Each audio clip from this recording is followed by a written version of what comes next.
प्रजापिता ब्रह्मकुमारी ईश्वरीय विश्वविद्यालय तरफ सारा भारत वर्ष में अगस्त 22 तारिख ठारू 25 तारिख पर्यंत विशाल रक्तदान शिविर प्रत्येक शाखा केन्द्र मानक आयोजित संस्थार प्राक्तन मुख्य प्रशासिका डॉक्टर प्रकाश माणिजी महाप्रणयता पुण्यतिथि अवसर में आयोजन कर रक्तदान शिविर गुड़ी उद्देश्य उत्सर्ग पुण्यतिथि अवसर में विश्व बंधुत्व दिवस सारा विश्व में पालन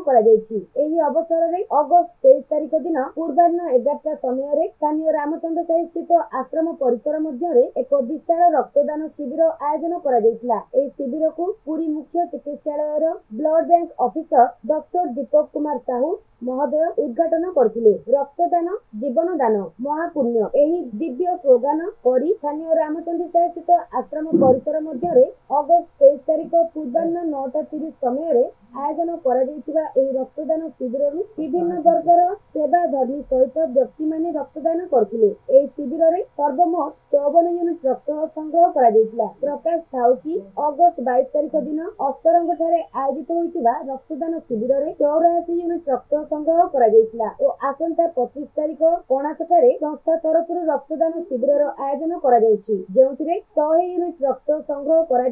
लक्ष्य रखा संस्थार सर्वजन निर्देशिका राजयोगिनी ब्रह्मकुमारी डॉक्टर निरुपमा प्रकाश करछंती।